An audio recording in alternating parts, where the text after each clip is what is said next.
Pues buenas tardes a todos. Vamos a empezar nuestra reunión del día de hoy, que queremos dedicar a la presentación y abordaje, reflexionar sobre un trabajo muy importante que se llama Comercio y Desarrollo, el reporte de 2018 de la Comisión de las Naciones Unidas para el Comercio y el Desarrollo. Este es un reporte, es un informe anual que hace la UNCTAD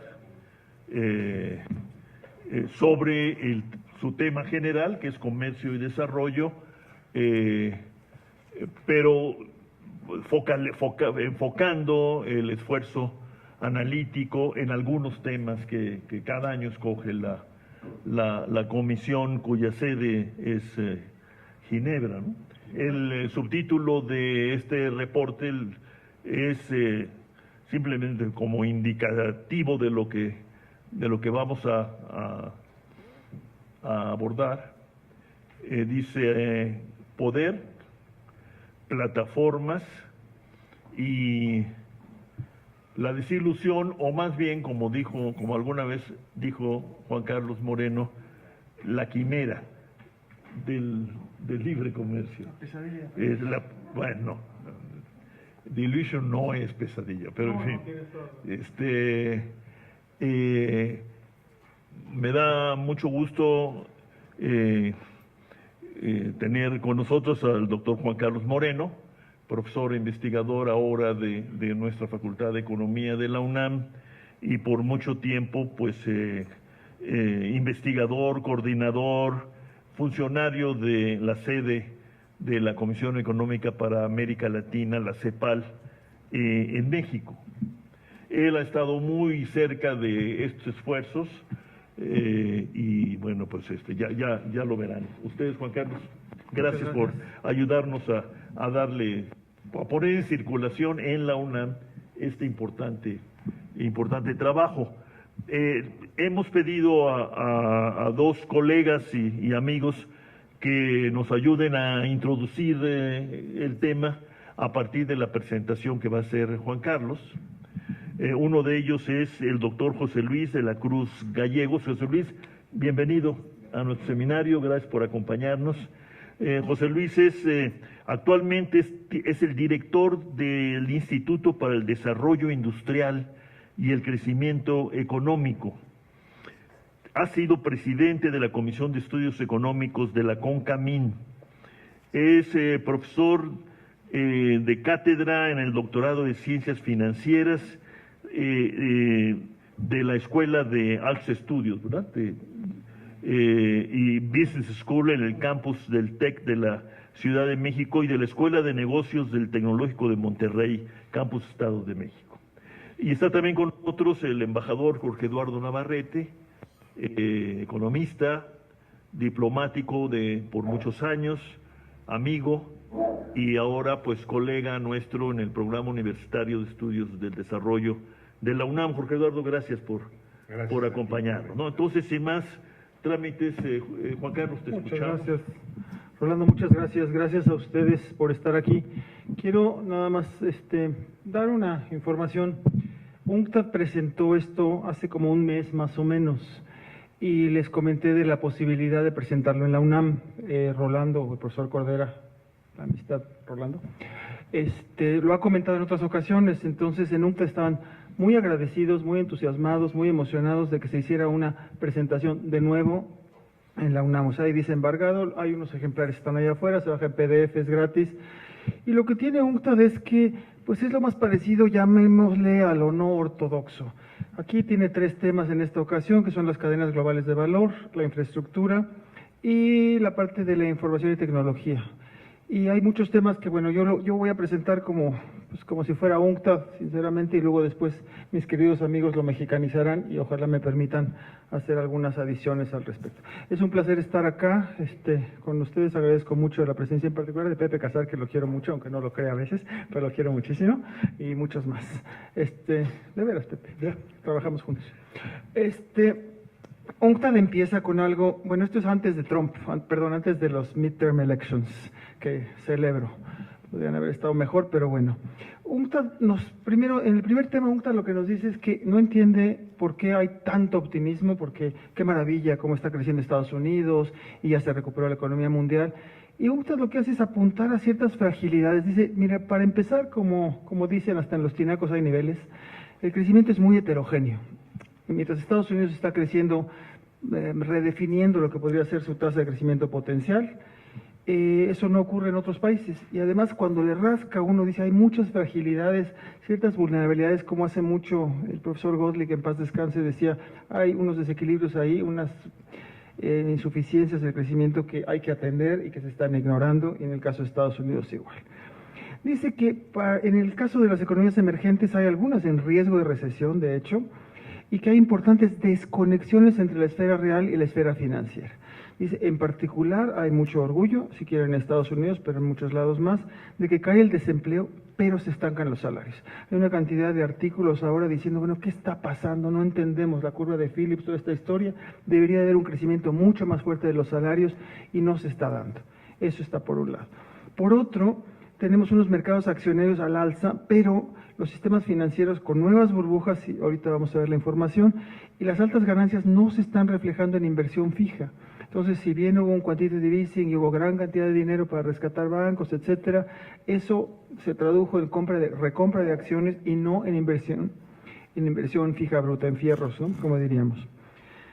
Dice ahí, bueno, pues sí, qué bueno que salimos del 2008, pero la regulación, los cambios que hubo ahí han sido insuficientes para reinsertar a la economía mundial en una senda de elevado y sostenido crecimiento.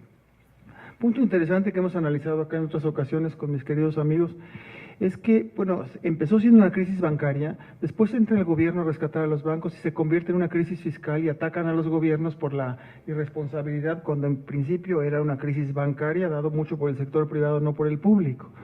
UNCTAD dice, son temas que la verdad es que rayan ahora al corazón de la Cuarta Transformación, o por lo menos de su servidor. Dice, la austeridad fiscal se convirtió en una norma, con efectos muy dramáticos, sobre todo en algunos países, en términos de su empleo, de su crecimiento, como el Fondo Monetario, lo dice UNCTAD en un pie de página, el Fondo Monetario se reconoció que se equivocó en el cálculo de los multiplicadores del gasto, que al alza dan una cosa y a la baja dan otra, entonces ellos mismos si quieren acentuar una recesión, en particular en Grecia. Dice, sigue la danza triste de que los salarios van por un lado, la productividad por otro, la productividad hacia arriba, los salarios no necesariamente a ese compás. El repunte accionario que ya se los había mencionado, y los flujos de capital muy volátiles, desestabilizando el tipo de cambio.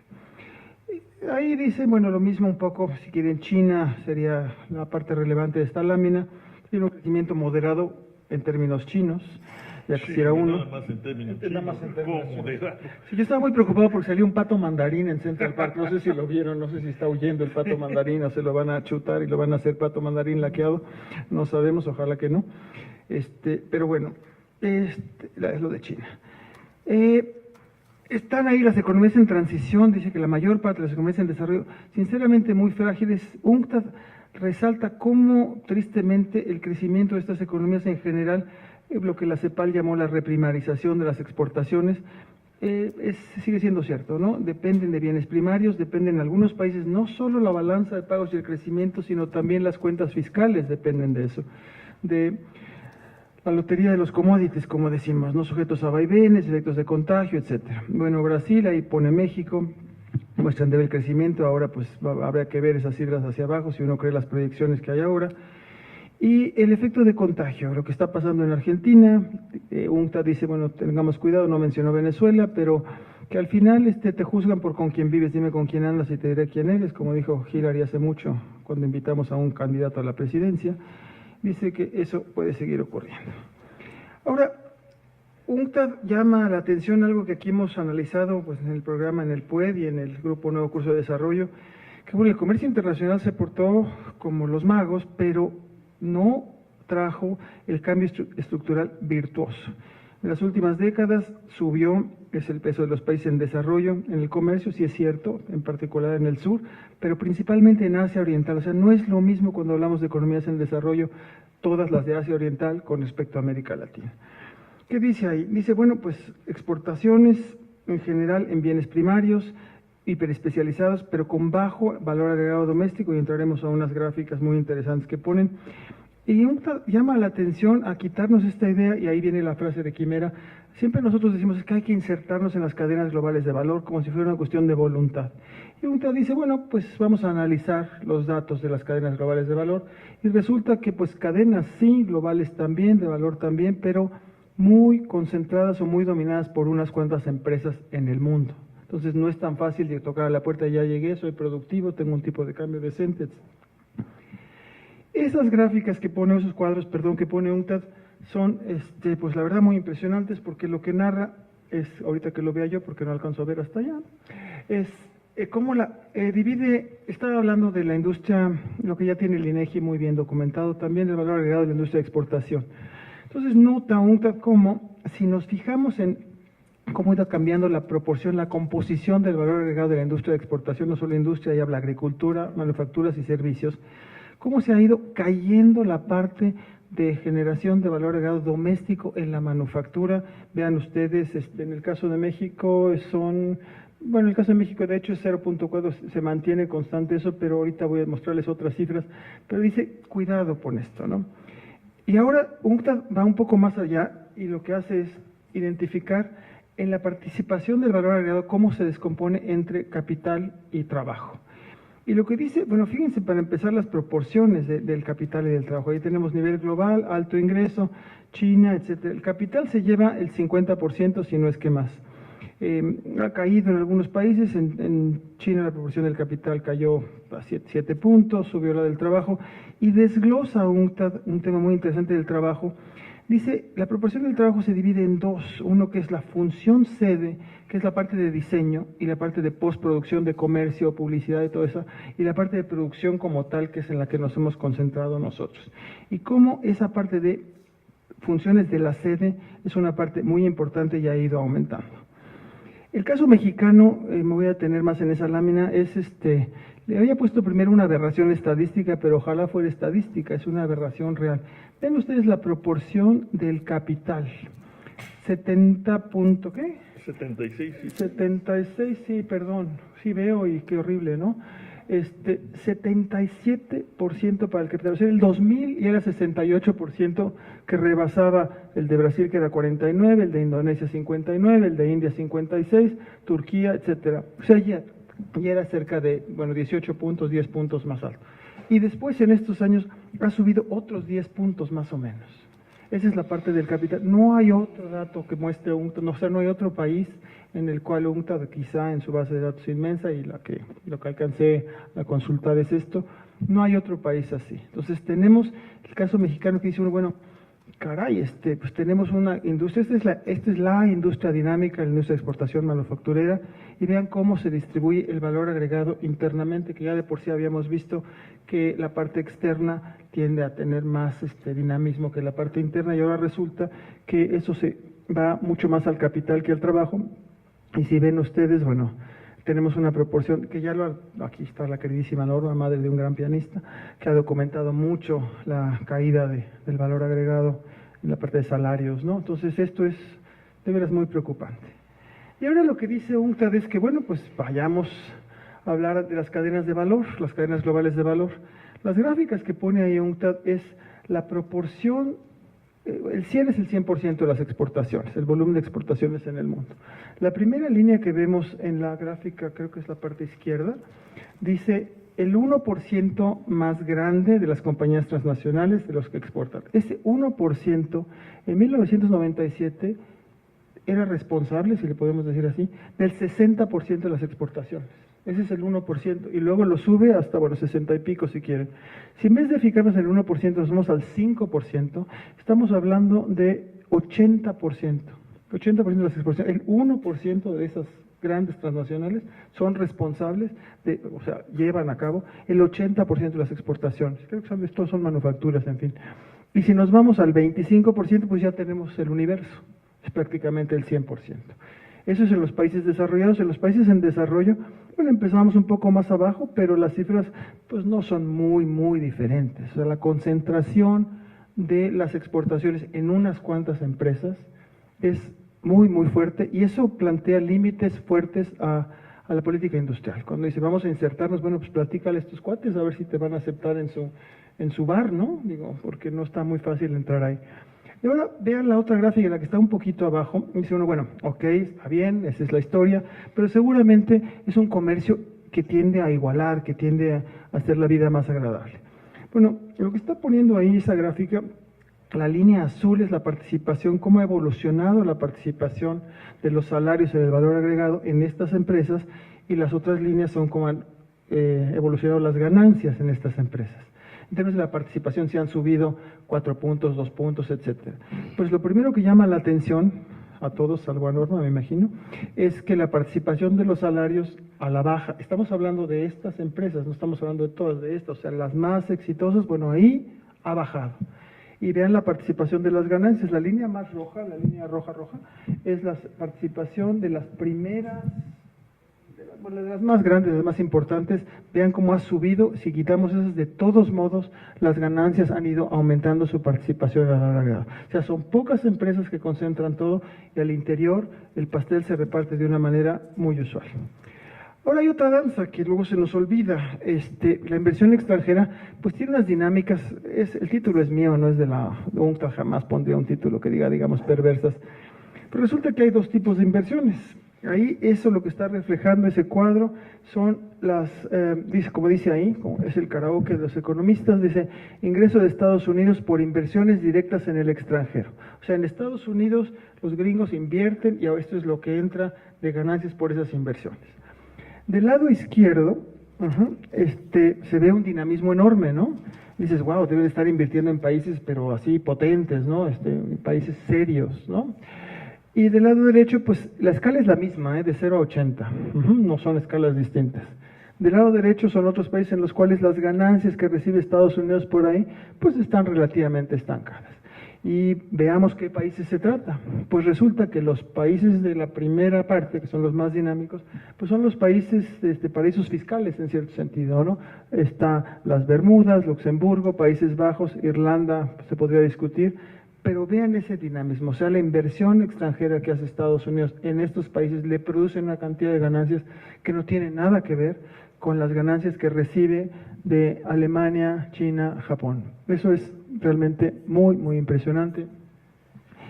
Y ahora entra otro tema, UNCTAD. O sea, UNCTAD ahí ya nos dice, bueno, ojo, esta idea guajira, nunca sé por qué los guajiros tienen esa fama, pero esa idea guajira de que vamos a entrar a las cadenas globales de valor, pues es como en las discotecas cuando uno era chiquito, está el cadenero ahí y convence lo que sí tienes zapatos boleados porque no está muy fácil. Así que ya quiero entrar a bailar, vamos a ver. Ahí dice que hay muy pocas empresas que controlan esta historia, y además hay una historia de insourcing en vez de outsourcing que viene marcando las pautas de comercio internacional. Ahora, a diferencia de lo que dice Trump, que las guerras comerciales son fáciles de ganar, UNCTAD dice que en la guerra comercial todos pierden, pero sobre todo los asalariados. Y dice que también que es una quimera pensar que por los aranceles vas a cambiar la estructura comercial significativamente, porque al final hay dos medios de responder. Uno es el tipo de cambio y otro es la política salarial, y pegarle a los salarios para que mantengas tu competitividad de precios. Ahí están unas gráficas que ilustran esa historia, y hay unas simulaciones que hacen ellos y ven que, bueno, que dice que al final vamos a perder todos, porque por un lado la guerra comercial, llamémosle, lo que mete es una incertidumbre brutal, porque bueno, pongamos el caso mexicano, el TLC, que ya entendí que en inglés se llama CAMUS. CAMUS es Canadá, México, Estados Unidos. CAMUS. ¿Es CAMUS el extranjero o la otra, no? SAMSA. Vamos a ver, ya lo discutiremos, pero ese es el nombre que más me gusta de la metamorfosis. Dice, con la incertidumbre de la inversión baja, el consumo se debilita con la caída de la participación laboral, el PIB obviamente se afecta, si caen las importaciones van a caer las exportaciones, y en particular todo eso, al meter más incertidumbre, va a afectar más a los países con vulnerabilidad inmensa. Luego, UNCTAD dice, bueno, estamos muy contentos porque, bueno, se ha recuperado, o con todas las heterogeneidades y fragilidades que ve, pero dice que, ojo, que este modelo ha estado impulsado fuertemente por deuda. Dice que la deuda, en algunos países en particular, alcanza niveles que pues se ponen por lo menos a alzar las cejas. Dice, la deuda mundial llega hoy en día a 247 billones, 50% por encima de los niveles del 2007. Entonces estamos hablando, lo podríamos poner en términos del PIB, de todos modos es muy, muy, muy fuerte. Dice, la mayor parte de esa deuda fue generada por el sector privado, vía no el sector formal, sino le llaman el sumergido, el shadow, etcétera, mucho menos regulado. Dice que las burbujas financieras y la deuda privada son un fuerte problema. Hay un tema sobre los mercados especulativos, es que a diferencia de los mercados normales, en los mercados normales las señales de precios, si sube el precio tiende a cerrar la escasez, porque los que ofrecen más, los que demandan menos. Pero los mercados especulativos, si sube el precio, te hace tender a comprar más, porque estás comprando para vender.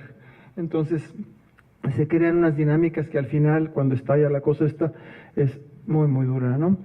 Dice que, bueno, a estas burbujas se suma el énfasis absurdo, lo pone en la consolidación fiscal, y en esa misma tesitura vamos agregándole al charco la normalización de la política monetaria, que va a crear problemas en las economías emergentes, la alza en las tasas de interés, la volatilidad en los tipos de cambio, va a desestabilizar y desacelerar las economías. Ahí están los datos sobre el tipo de cambio, que ahí lo dejamos. Estamos ahora en, no sé ni en qué estamos, perdón, una gráfica, no me salté una gráfica, perdón. Toca otro tema, o sea, ya tocó el tema de las guerras comerciales, tocó el tema de las cadenas globales de valor. Dice, bueno, ahora se habla de que la verdad es que vamos a ser muy libres porque con las tecnologías digitales puedes tener en un lugar, en no sé, incluso en Atlacomulco, que creo que está un poco deprimido últimamente, puedes tener inversiones importantes porque con la tecnología digital. Porque al final necesitas una laptop y más o menos gente que le funcione la cabeza. Y dice que una vez que analizas esto, pues es la misma historia. También está súper concentrado, no es tan fácil entrar ahí y ni siquiera es tan fácil para los países como los nosotros tener la regulación suficiente para quién controla los datos, cómo coleccionas los datos, cómo los distribuyes, cómo los puedes usar, que eso representa problemas no solo para la innovación tecnológica, la productividad, sino incluso para la democracia. Habla ahí de las estructuras, le da unas cifras interesantes, cómo está súper concentrado, las empresas de Big Tech son más grandes que nunca, y dice que además superan en gran medida a las transnacionales normales que conocíamos de bienes y servicios que uno puede tocar. Estas son todavía más grandes y más difíciles de supervisar. Dice, la concentración además aumenta, es todavía mayor en capitalización, ingresos activos, pero no en empleo. En empleo no están generando el empleo que uno quisiera. Ahora UNCTAD se va a las recomendaciones. Dice, bueno, necesitamos políticas activas para prevenir el comportamiento predatorio en el ámbito digital. Bueno, ahí está un listado, después lo analizamos, pero es eso. Y un último tema que es también quizá el de la parte tecnológica, yo no lo he visto tan discutido ahora en lo que estamos hablando de la cuarta transformación, pero sí es muy importante. Pero UNCTAD retoma el tema de la infraestructura. Dice, la infraestructura es el gran lastre o la gran falla o el gran rezago que ha tenido el modelo de industrialización liderado por las importaciones y retiro del Estado de la actividad económica en general. La infraestructura está hecha un verdadero desastre. Dice que, bueno, que para empezar la infraestructura sigue teniendo estos papeles muy importantes en impulsar, robustecer, etcétera, la productividad y con ello el crecimiento. También, por otro lado, resuelve, o si está bien planeado, todo esto es bien hecho, ¿no? Es eficiente, etcétera. Resuelve, quisiera yo enfatizar algo del título. Dice, hay que redinamizar la infraestructura, pero dice no cualquier infraestructura. Dice, hay que tener un marco de una estrategia de transformación estructural para el desarrollo. Si el Tren Maya entra en eso, qué bueno, si no, no estoy seguro. Pero eso no lo dice UNCTAD, eso lo digo yo. Pero no es, bueno, vamos a hacer carreteras, vamos a hacer caminos, vamos a hacer plantas, refinerías, aeropuertos, yo qué sé, dice, dependiendo de los países, pero lo que se necesita primero es una estrategia, un plan, transformación estructural para el desarrollo con igualdad, y entonces en función de eso la infraestructura tendrá que ir alineada a eso, no es que hay que nada más gastar en infraestructura como tal. Obviamente, obviamente en este foro, la inversión pública en infraestructura potencia la inversión privada, la hace más productiva, crowding in, etcétera, dinamiza y también ofrece estabilidad para la demanda agregada. Y dice, llama la atención a que la desatención de décadas pasadas, y lo único que se hace, lo hace uno sentir muy orgulloso como mexicano, es que dice, ay, mira, no están hablando de México nada más, están hablando de más países, ¿no? Entonces dice, ay, mira, como dicen en inglés, la miseria le encanta a la compañía, misery loves company. Dice, ha dificultado las actividades empresariales, eleva los costos de producción, impactos inflacionarios, infringe la competitividad, limita el acceso a mercados, lo que ustedes quieran, impide la diversificación, y hay ejemplos de distintos países, ahí hay uno, el corte de la electricidad. Tiempo atrás mi cuñado fue a Suecia, compró una computadora, una laptop, y preguntó a él o la dependiente sueca que qué le pasaba a la laptop cuando se iba la luz, y la sueca lo vio con ojos de chino, que dijo, pues, ¿y a dónde se va la luz? Porque pues, no entendía mucho la sueca dónde se iba la luz en México, porque por algún lado se iba la luz, se transformaba en materia o en energía o yo qué sé. Seguimos, ahora que lo vea. Y se mete UNCTAD a analizar el financiamiento de la infraestructura. Dice que por un lado tenemos el gran problema que la inversión pública ha sido el residual, como en este país, para mantener las cuestas fiscales sanas. Pero dice, bueno, pero veamos también qué ha pasado con el financiamiento para la infraestructura. En los países hay muy poco financiamiento de largo plazo, por un lado, pero aparte si vemos la banca de desarrollo, salvo la asiática, que es la única columna que sube allá, esto es en porcentaje, se dedica menos financiamiento a la infraestructura como parte de la cartera total de préstamos del Banco Mundial y del BID. Vean, por otro lado, también las tendencias en la inversión pública, que tampoco sería sorpresa, que en China pues son altas, subió y luego se estabilizó un poco, nada que ver con las tendencias en los países en desarrollo y en los desarrollados, etcétera. Dice que desafortunadamente, y hace un análisis de casos, el asignamiento o la asignación de préstamos por parte de la banca internacional, la banca de desarrollo así llamada, tiende a no enfocarse en el largo plazo, sino enfocarse en los rendimientos bancarios de corto plazo. Dice que eso es un desastre porque es muy distinto que algo sea bancable, como lo ponen ahí, en una traducción chilena o argentina, me imagino, que no tienen necesariamente algo que ver con, y no quiero mucho a los chilenos, pero de repente la traducción es así, y tienden a descartar al sector público a priori, porque son ineficientes, corruptos, no tienen capacidad financiera ni técnica, y se desconfía o se confía muchísimo en los sectores privados, ignorando el rol y la responsabilidad del gobierno en planificar, ejecutar y conectar proyectos. Dice varios criterios que debe de tener la planificación de la infraestructura. Debe de estar en una estrategia de desarrollo industrial, complementariedades e interdependencias sectoriales, entendido en el amplio definición de industries a la gringa o a la inglesa, que es la agroindustria, servicios y toda la historia. Manufacturas tendrán un papel especial sin duda. Los plazos tienen que ser consistentes para su ejecución en el marco coordinado de planificación. Siempre UNCTAD insiste, tiene que haber planificación para el desarrollo y el Estado es el responsable de hacer todo eso, ¿no? Tomar en cuenta el cambio tecnológico, la coordinación entre los departamentos para que esto se lleve en tiempo y forma, en diseño, financiamiento y demás. Y luego las conclusiones, bueno, es un poco repetir lo mismo que he estado diciendo. La economía frágil, el contexto se ha vuelto incierto, las guerras no sirven para un carambas, el comercio internacional debe contar con un marco, ojalá, de regulación de los mercados. La OMC lo está revisando ahora, en fin, para así permitir la promoción para el desarrollo.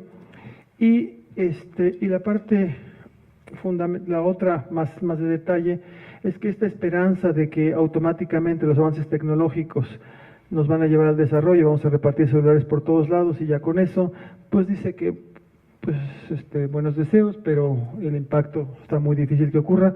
Si no hay cambios de funcionamiento, cambios regulatorios en esos sectores, seguirán los vicios de concentración, búsqueda de rentas, etcétera, por las grandes empresas. E insiste UNCTAD, y con eso cierra, que urge robustecer y modernizar la infraestructura con criterios de largo plazo, rentabilidad social, y sumémosle. Dice que cierra con algo que podría ser de CEPAL o del PUED o del Grupo Nuevo Curso, hay que reinstaurar el papel fundamental de los gobiernos en la gestión de las economías, máxime ahora, o tomando en cuenta que los espacios de política se han restringido enormemente en aras del comercio internacional. Con eso lo dejo, y este es el marco que nos presenta una serie de temas que son muy cercanos a los límites y perspectivas y esperanzas de la economía mexicana hoy en día, y agradezco mucho al embajador y a José Luis, que seguramente nos aterrizarán esto en el contexto mexicano. Gracias, Rolando. Gracias, Juan Carlos.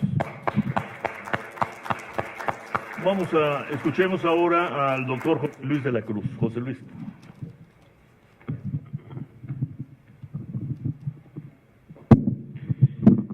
Gracias, muy buenas tardes. Para mí es un placer estar aquí comentando este trabajo que además, desde mi punto de vista, es muy provocador porque es generado por un organismo internacional y que, desde mi punto de vista, plantea elementos que, si bien han sido señalados, me parece, por los mismos integrantes e investigadores que están aquí presentes, lo interesante es que ahora un organismo plantea algunos aspectos que me parece son dignos de resaltar. Yo partiría diciendo que pareciera que en realidad lo que estamos viendo y que la UNTAC señala es la consecuencia natural de un modelo que por su naturaleza es concentrador, es decir, que por su naturaleza es excluyente.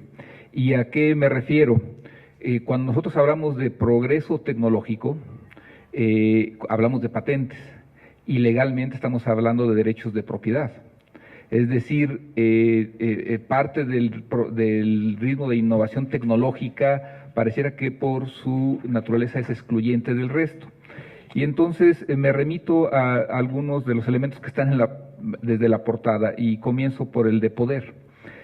Al final del día, esto lo que implica son relación de grupos de interés, es decir, lo que se construyó a través de las cadenas globales de valor, pues básicamente fue elaborado por los intereses de las empresas transnacionales. Es decir, hay una arquitectura de política económica que trascendió lo nacional y que de hecho acabó sustituyendo a la política económica de los países. Acuerdos comerciales fueron elaborados justamente claudicando o subordinando a leyes y reglamentos a esos acuerdos. Pues el Telecán es uno de las mejores muestras. Y entonces lo que nosotros tendríamos que plantearnos es que si la arquitectura es alrededor de las cadenas globales de valor, pues es alrededor de grupos de interés que conformaron esas cadenas, que formaron esas cadenas, y que a final de cuentas pues son las grandes empresas transnacionales. ¿Hasta dónde llegan las actuales contradicciones de ese modelo? Pues me parece que lo primero que tendríamos que ver es la disputa de Donald Trump con sus propias empresas transnacionales. La disputa por la renegociación del Tratado de Libre Comercio de América del Norte era muy curioso cuando uno veía a los negociadores mexicanos cómo consideraban que la primera línea de defensa del Telecán eran las grandes empresas transnacionales, particularmente las del sector automotriz. Confiaban mucho en la capacidad de lobby de estas empresas para frenar los intentos del propio Trump.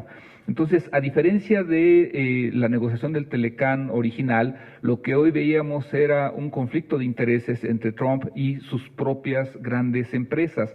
Daniel Dimico, uno de los asesores de Trump desde la época de campaña, de hecho previo, en marzo de 2015 publicó un libro muy interesante que se llama ¿Cómo hacer cosas nos regresará la grandeza? Y básicamente Dimico, un ex CEO de Nucor, la empresa de acero más importante de Estados Unidos, planteaba: tenemos que recapturar la manufactura, porque detrás de ello está el proceso tecnológico y detrás de ello está la generación de empleo. Y planteaban, nos va a salir más caro que mandar la manufactura al este asiático, pero no importa, las grandes empresas transnacionales tienen que regresar parte de lo que han ganado a la sociedad. Entonces, me parece que eso lo que muestra es algo que se plantea aquí, justamente el fin de la quimera del libre comercio, pero en parte es por que el resultado ha puesto aún en contradicción a los grandes intereses de poder. El fin del TPP fue el otro elemento. Al final de cuentas, los intereses de las grandes empresas transnacionales iban a favor del TPP, que era pues una claudicación absoluta hacia los intereses de estas empresas, y marca también un ejemplo de ese conflicto. El otro puede ser la guerra entre China y Estados Unidos. Al final del día es una guerra por el progreso tecnológico. ¿Quién se apropia de los beneficios del progreso tecnológico que están alrededor de la industria, particularmente de la industria de las manufacturas? No es casual que disputas sobre inteligencia artificial, sobre dispositivos electrónicos, sobre equipo de cómputo, sea parte de esto. Si ustedes analizan el documento que salió de la negociación entre Estados Unidos, Canadá y México y ven el capítulo 2, lo que van a ver es la reserva muy particular, el tratamiento muy particular que se le da a la parte de equipo de cómputos, periféricos y equipo electrónico, porque ahí es en donde está el corazón del progreso en las siguientes etapas de la automatización, la robotización, la mecatrónica. Entonces, me parece que entonces en la parte de poder lo que vemos es justamente la consecuencia natural de cómo las grandes cadenas globales de valor armaron la arquitectura a nivel mundial para obtener los mayores beneficios que aún entran en contradicción con los intereses de los propios gobernantes, en este caso de Estados Unidos. Y aquí lo que habría que preguntarnos es cómo las pequeñas y medianas empresas pueden entrar a esta dinámica. Hoy la innovación tecnológica, que implica no nada más ya la programación en redes neuronales, hoy Huawei, la empresa china, está haciendo circuitos electrónicos con redes neuronales. Su inversión son $15,000 millones para ello, y hay una inversión de más de $100,000 millones planeada para justamente esos componentes de nueva generación. Se plantea muy bien aquí, por lo tanto, que en realidad lo que tuvimos es o lo que tenemos es que una parte del mundo, los países en desarrollo, creímos o nos enfocamos a la parte de commodities o de maquila, pensando que con eso nos podíamos incrustar en las cadenas globales de valor. Nunca aspiramos a ser líderes en esas cadenas globales, mientras que por otro lado confiamos en las ventajas comparativas. Otros países se especializaron en los bienes tecnológicos.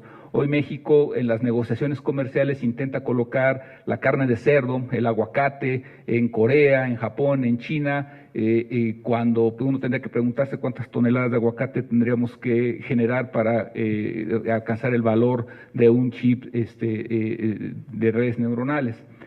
Entonces, en ese sentido, cuando uno ve los datos de México, pues es muy claro. La firma de México es un campeón en firma de acuerdos comerciales, además es muy bien comportado, saca 10 en conducta en el respeto de los acuerdos comerciales, aunque saca un 5 en aprovechamiento. ¿Por qué? Si ustedes ven la evolución del valor agregado de las manufacturas de México a nivel global, la participación, van a ver que en 1991 era aproximadamente de 1.3% del total global. Hoy tiene alrededor de entre 2.6 y 2.8%. China pasó de un 2.8 a 24% en el mismo periodo.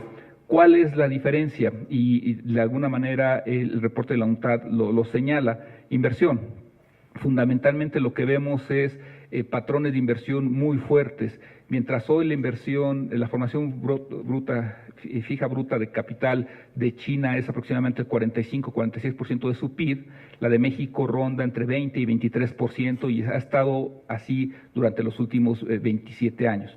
Entonces, en ese sentido, el fallar en la inversión es fallar en el elemento que genera progreso tecnológico. Nosotros no podríamos conceptualizar hoy la formación bruta de capital, la generación de inversión, si considera que detrás de eso está la innovación tecnológica. Detrás de eso está la renovación de maquinaria, equipo, la construcción con nuevas tecnologías, y la UNCTAD lo señala de manera muy clara, y hace rato Juan Carlos lo mencionó. Es porque detrás de esto lo que había era una intención de política industrial. Entonces, gran parte del problema es que confiamos en un modelo económico de comercio internacional, pero le quitamos la parte de política industrial, cosa que sí hicieron los países del este asiático. pero además le dieron una característica que no está necesariamente en el reporte, pero que me parece sería interesante señalar, es el capitalismo de Estado de China, de Corea del Sur, de Vietnam, de Singapur, de Malasia, de Indonesia, de los países más exitosos, les permitió tener beneficios y en el caso chino adentrarse en el ADN del comercio internacional, no nada más como una maquila, como una región de maquilas, sino ahora apoderándose del valor agregado. Y eso me lleva a puntualizar nuevamente lo del progreso tecnológico, que me parece es parte medular de lo que está aquí. Hoy en China se generan 1.3 millones de solicitudes de patentes, en Estados Unidos 650,000, en México 17,000. De las solicitudes aprobadas en México, acaban siendo menos del 5% de residentes del país.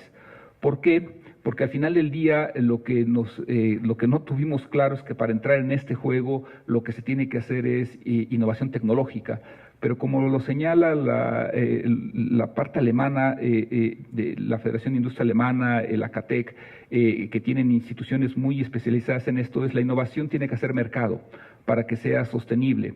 Y esa es la diferencia entre lo que están haciendo estos países, estas naciones, respecto a lo que hacemos por acá.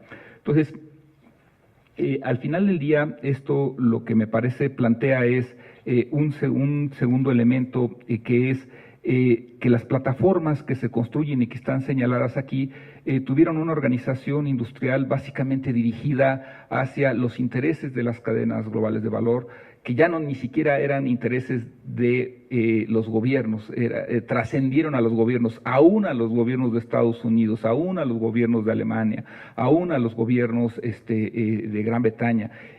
Probablemente solo China a nivel global y algunos países asiáticos entendieron esta parte. Y probablemente entonces lo que estamos viendo es de que todo esto también en parte fue un experimento que le salió mal a los gobiernos, particularmente el de Estados Unidos. Detrás de esto además está el problema de la especulación. Hay un divorcio, y lo señalaba muy claro, entre el concepto de inversión productiva versus el de capital especulativo. En el momento en el que, y nosotros lo conocemos de cualquier modelo económico, en el que dejamos que una burbuja crezca, esto lo que va a generar es que no existe estabilidad. Y entonces el resultado natural es justamente la inestabilidad. Y el problema es que cuando esos periodos cada vez son más recurrentes suceden, los capitales buscan refugio en donde paradójicamente existe mayor estabilidad, que es en donde se generó inicialmente esto, fundamentalmente Estados Unidos. Y acaban generando un boquete financiero, provocando endeudamiento al resto de las economías. No es casual, los que están muy jóvenes no lo recordarán, pero los que recordamos en los 80s de aquel concepto de deuda eterna, que se hablaba de lo que había acabado México, ¿hoy qué implica? Hoy se pagan 725,000 millones, bueno, el año que entra se está presupuestando 725,000 millones de pesos, nada más de costo financiero, pago de intereses. Supera la inversión, este año ya va a superar a la inversión productiva, es decir, el gobierno mexicano este año ya va a destinar más recursos a pagar intereses que a la inversión. Y al final del día el problema, y está mencionado aquí, es que esto implica el rezago en la infraestructura. Y tendremos que preguntarnos, ¿de qué otra manera se genera el progreso tecnológico, la formación de capital humano, la creación de empresas y la renovación de maquinaria y equipos si no es con inversión? Hoy la inversión pública en México es 3 puntos del PIB. Al final del día, esto lo que acaba dejando es la inversión en manos del sector privado nacional y del sector privado transnacional, pero en donde el sector privado transnacional pues tiene sus propios intereses. Hoy difícilmente podríamos ver en China que eso ocurriera, o en Corea, o en Japón, en el este asiático, aún en Alemania, en Francia, en Gran Bretaña. Y entonces esto también nos lleva a un problema de financiamiento. La banca de desarrollo perdió su razón de ser, se volvió banca de segundo piso, en donde en estricto sentido fue víctima de dos cosas. Uno, del ajuste fiscal, como lo ocurrió con todo el presupuesto, y también del error de aquella célebre frase de la mejor política industrial es la que no existe. O sea, la política económica claudicó, el Estado claudicó ante la responsabilidad que tenía de generar una política de Estado incluyente, porque esto lo que acabaría implicando es generar una política industrial. Para los que recordamos lo que México tenía a principios de los 80, mal que bien teníamos un sector automotriz propio, marcas propias de automóviles, teníamos marcas propias de equipo eléctrico, de equipo electrónico, que desaparecieron en los 80s por una razón. El argumento es por razones de mercado. En estricto sentido se dijo, pues es que no son competitivas, los hacemos a un lado.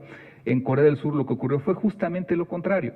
Lo que se fomentó, a pesar de que eran carros feos, que no competían, se les obligó a salir a competir. Entonces, en ese sentido, la UNCTAD, y con esto voy cerrando, me parece que genera información suficiente para poder cuestionar el modelo económico global, los resultados que está generando, y desde mi punto de vista entender que la cuestión es que por su naturaleza estos son los resultados del modelo. Es excluyente. Si hoy nosotros quisiéramos desarrollar un dispositivo electrónico, hacer desde la investigación básica en la parte electrónica, de computación, de maquinaria y equipo, y además en los diversos sectores que existen, textil, química, electrónica, nos llevaríamos años. Entonces, lo que estamos viendo es la naturaleza de haber abandonado el mecanismo del desarrollo, que en parte era el mecanismo de política industrial, y haber entendido que la política comercial es un elemento valioso, pero que no sustituye, debió haber complementado a una política de Estado enfocada al desarrollo industrial. Y de mi parte sería todo. Gracias, José Luis. Vamos a escuchar ahora al embajador Jorge Eduardo Navarrete. Yo desde luego agradezco el haber sido invitado para ofrecer comentarios a la presentación que Juan Carlos Moreno ha hecho del más reciente de los informes de comercio y desarrollo de la UNCTAD, y agradezco la presencia de todos ustedes aquí esta tarde. Yo quisiera subrayar un poco más de lo que ya lo señaló Rolando Cordera, la importancia de estos documentos. Esta serie de informes anuales sobre comercio y desarrollo se cuentan entre los documentos analíticos multilaterales de mayor importancia y siempre de particular relevancia. No se quedan detrás de los mucho más conocidos informes del Fondo Monetario, del Banco Mundial o de la OCDE. En realidad ofrecen puntos de vista a menudo mejor orientados desde el ángulo de las necesidades de desarrollo, más precisos y equilibrados en temas cruciales para la marcha de la economía y el comercio mundiales. Hay que recordar que la UNCTAD fue una institución creada en los años 60 por Raúl Prebisch y de alguna manera proyectó en el escenario internacional los enfoques que CEPAL había desarrollado para América Latina. Yo quisiera ofrecerles, como dice ese título, algunas instantáneas, algunas impresiones de tópicos que se discuten en el informe, y lo haré con la manera más o menos desordenada que caracteriza mis intervenciones académicas. Bien, en la primera instantánea se refiere al el auge de Trump. Ya nos explicó las limitaciones del crecimiento actual de Estados Unidos que el informe presenta. Pero si se ven las cifras más recientes, se ve que algunas de las prevenciones de UNCTAD al menos todavía no empiezan a cumplirse. Hubo ya una desaceleración en el tercer trimestre respecto del segundo en la economía de Estados Unidos, pero la tasa alcanzada sigue siendo bastante significativa.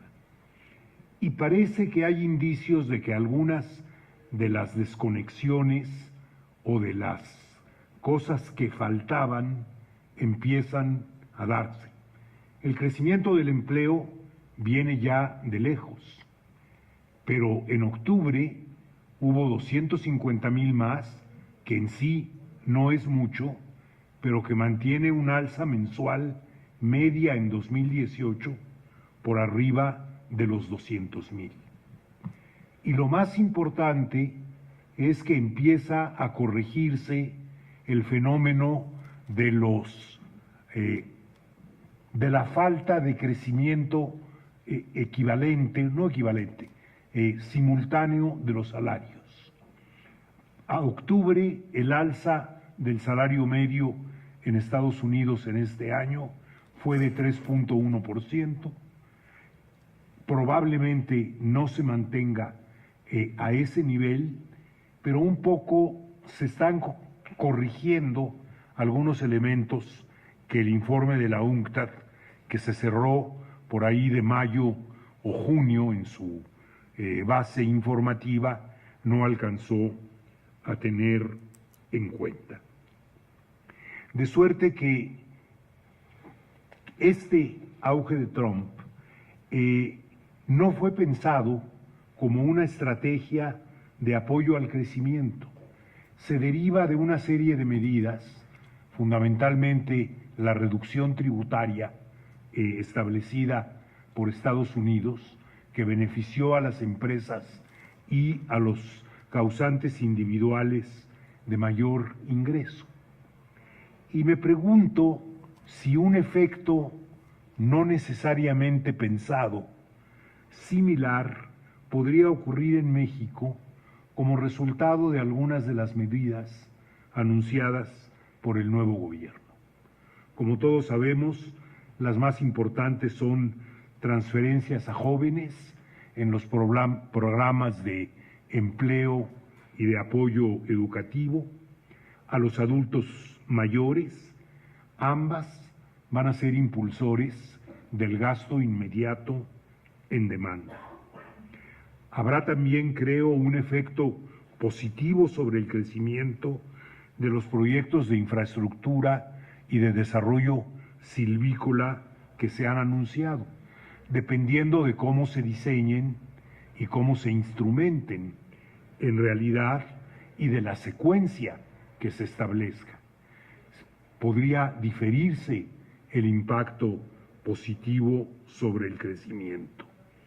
Y la redistribución del gasto federal en servicios personales a favor de los perceptores de menores ingresos también debería tener de entrada un cierto impacto positivo en la demanda, sobre todo si se acompaña de una política activa de salarios, que en cierto sentido, al anunciar correcciones importantes del mínimo, también parece estar en el horizonte.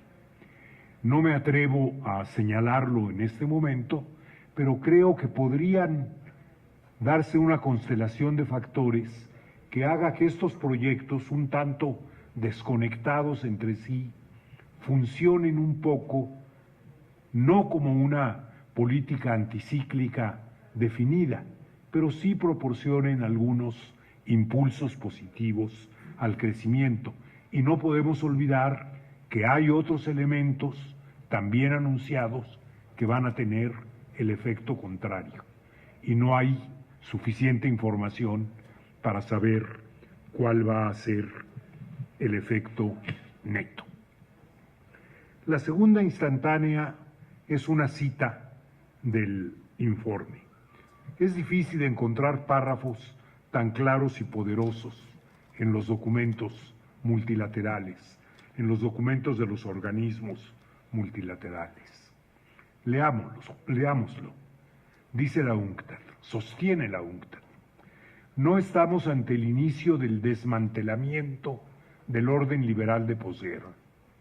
Este orden se ha visto erosionado a lo largo de 3 decenios por el predominio del capital financiero, por el abandono de las políticas de empleo pleno, por la caída persistente de los ingresos del factor trabajo, por el deterioro del gasto social y por el entrelazamiento o complicidad, podría decirse, de los poderes político y corporativo.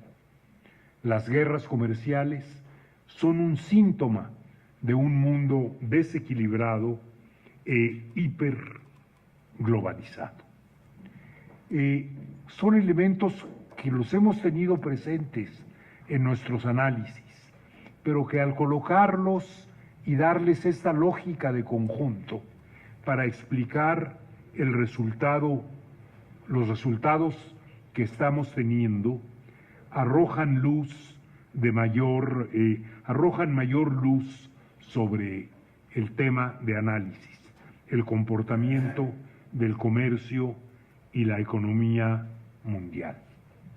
En relación al factor de entrelazamiento de los poderes político y corporativo, debiera decir que tenemos ejemplos muy significativos y claramente presentes en la experiencia de buen número de países en desarrollo, incluso el nuestro.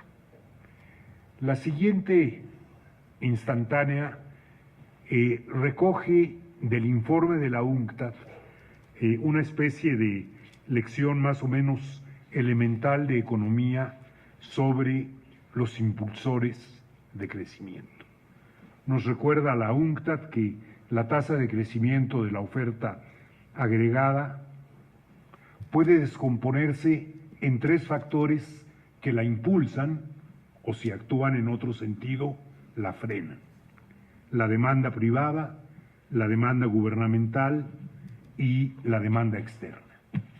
Lo interesante es la forma en que se combinan estos impulsores del crecimiento y el análisis que hace la UNCTAD, un análisis estadístico minucioso de cómo se han combinado en la experiencia reciente de crecimiento o de estancamiento económico de algunos países.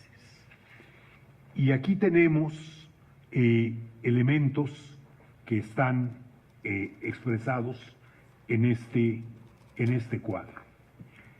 Hay el ejemplo de los países en que el impulsor central es la demanda externa, que son los países de la parte superior del cuadro, aquellos en los que el impulsor principal es la demanda privada, 3 países del hemisferio occidental, y al final 2 países en donde el impulsor central es la demanda gubernamental. La UNCTAD aclara que el funcionamiento de estos impulsores no determina la velocidad del crecimiento, pero sí es importante para determinar la orientación de las políticas que decidan adoptarse para tratar de salvar este estancamiento largo y prolongado por el que han pasado la mayor parte de las economías del mundo durante el decenio de la gran recesión que está terminando. Terminaría mi comentario haciendo notar que la UNCTAD presenta lecciones que vienen del primer documento multilateral en materia de comercio internacional después de la guerra, la Carta de La Habana, que fue el documento fundacional de una organización internacional de comercio que nunca llegó a establecerse ni a funcionar. Y los 3 elementos que nos señala son particularmente importantes. Se resumen en la lámina. Primera, es preciso situar los acuerdos comerciales en un marco macroeconómico expansionista, señalando que evitar la desocupación y la subocupación no es solo una preocupación de cada país, sino una condición necesaria para la expansión del comercio internacional y para el bienestar de las naciones. Y nos invita a que se recupere este compromiso, este vínculo de los acuerdos comerciales con el pleno empleo. La segunda, reconocer los vínculos entre el comercio y las condiciones de los mercados laborales y la desigualdad, procurando el mejoramiento de los salarios y las condiciones de trabajo en línea con los cambios en la productividad, como ya lo destacó Moreno. Es preciso revisitar ese vínculo a la luz de los desafíos del siglo XXI, dice la UNCTAD, incluyendo los relacionados con la economía digital, que como señaló Juan Carlos, se tratan en detalle en el informe. Y tercera y última, hay múltiples sendas de desarrollo que hacen congruentes los objetivos nacionales con la integración en la economía global. Es preciso en la negociación de los acuerdos comerciales abrir espacio no solo para atender a las exigencias del capital, como normalmente se ha hecho en estas negociaciones, sino para atender también las necesidades de crecimiento y las prioridades sociales. Cuando podamos examinar los términos del reciente acuerdo en Norteamérica, veremos en qué medida tuvo en cuenta este tipo de necesidad que la UNCTAD subraya. Muchas gracias.